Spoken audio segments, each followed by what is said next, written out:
Nearly all infants spit up in the first few months of life. And I see parents on a daily basis wondering if this is normal or should I be concerned about how much my kid is spitting up. And then there's some parents whose kids spit up and the kid is fussy and acting like they're in pain and just really miserable with their feet. So today I'm going to go over the difference between normal speed up versus gastroesophageal reflux in an infant.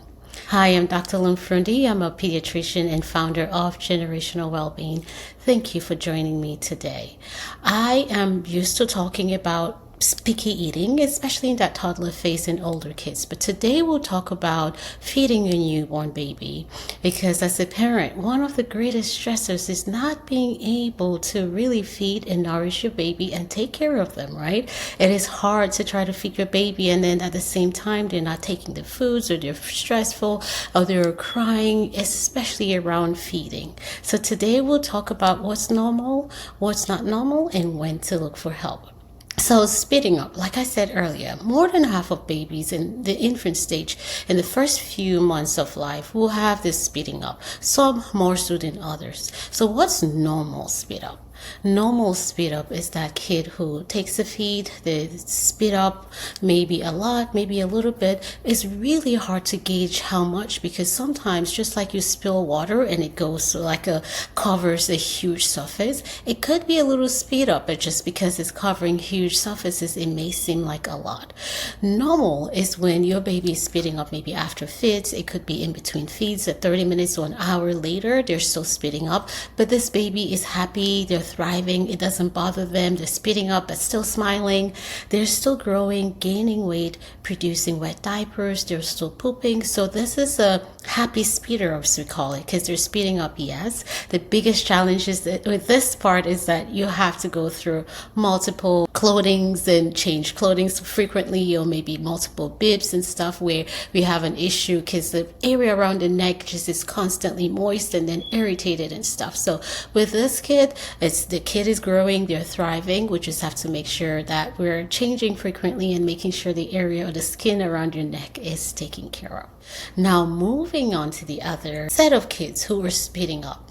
Now the kids who have that gastroesophageal reflux disease, those are the kids who they're spitting up, but they're not like the happy spitters. They're spitting up and their backs are arching, they're screaming and screeching like they're in pain with that spit up. This is where you have that stomach contents forcefully coming out of their mouths, and then it's causing severe pain, it's causing severe discomfort. The kids are crying, they're crying with feeds, they're hungry, they want to eat, but every time they start eating, it looks like everything is coming back up, and they're crying in between feeds because they're not getting enough food to grow. Most often you see a lot of fussy infants in this case, and then there's some kids who are just not keeping enough or eating enough because they're having such difficulty around feeding to be able to grow. So they're not gaining weight appropriately, they're constantly fussy, they're spitting up everything that's coming up. There's some kids, even every time you lay them down, they start crying or fussy, or every time you lay them down, they're coughing or acting like something is coming back up in the back of their throats. With this population of kids, then you may want to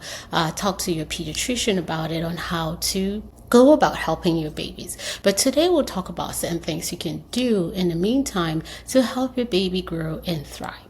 So if you have a kid who is spitting up all the time, or a kid who has that reflux, what can you do? Usually first we recommend pacing their feeds, where we're doing smaller, more frequent feeds, where we're not feeding a lot at the same time, but a little bit at a time, to allow that food to go down and allow gravity to go. So that means that we're going to, after feeding, holding them up for at least 15 to 20 minutes after feeds, to allow gravity to help that food go all the way down and kind of stay down before putting them down. That's the first thing we want to do. In addition to the pacing with small frequent feeds, you want to make sure that the nipple size of their bottles are appropriate, where it's not too fast or too slow. As you know, with every bottle and every stage, there are nipple sizes depending on who is the manufacturer. It can either go from 0 all the way up to 3 or 4, or it could go from 1, or some will have preemies, or some will have slow feeds. So just making sure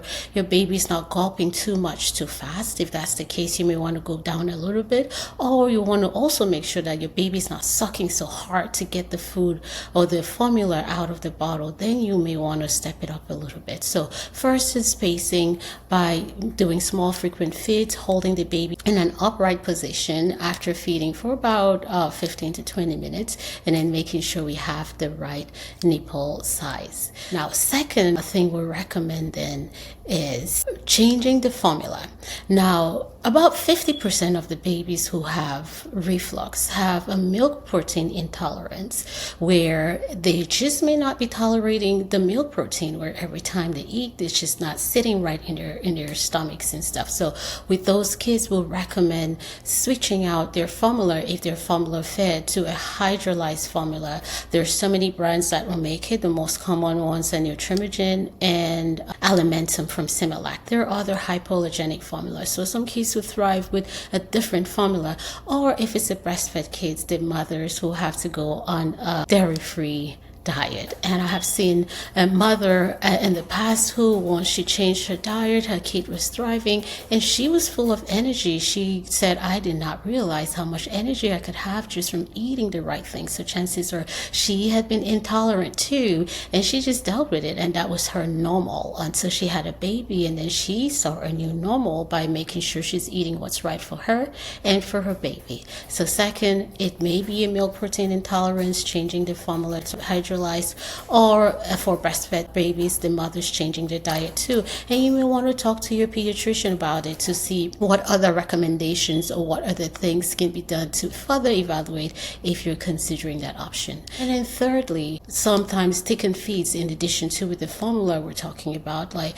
where there are formulas that have thickened feeds, like an Enfamil AR, where again the whole idea is that the gravity or having the feeds thick enough where it stays down and not coming all the way up. So all of those options they are considering, like changing either maternal diet or changing the formula that your baby will tolerate even better. And finally, the next thing we talk about is there's some research, mixed reviews though, where it says some kids, especially with reflux and colicky babies, who benefit from probiotics. And the most common probiotic is the one that contains the Lactobacillus reuteri. The most common product that's out there that contains that for infants is the BioGia probiotic product, where it's just to help with the gut flora, to help the baby digest the food better. So those are things that you can do to kind of help your baby, especially in that phase where they're spitting up a lot, they're super fussy, the subtle changes you can make to help your baby where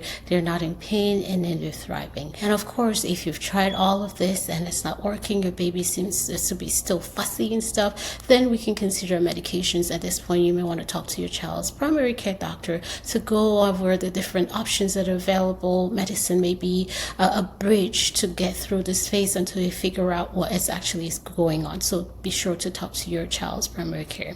Now there's another subtle condition which I see a lot of parents scared about, where if you have a baby who eats and it's just projectile vomiting, meaning that the food comes out just shooting across the room and the kid cries and screams immediately after because everything comes out and they're hungry and they rush through the food and it comes right out, they're not gaining weight, they're not making wet diapers and stuff, it may be yet another condition, very rare, but we still see it, called pyloric stenosis. If that's the case, you may want to, even before trying all these other options, talk to your child's primary care doctor or go to the ED for further evaluation so that can be taken care of on time and they are able to grow and thrive. As always, thank you for watching. Thank you for joining me in. Don't forget to tag your mom friend or anyone who has a child who will be interested in this topic. Don't forget to like, share, and subscribe. Until next time, I'm Dr. Lone.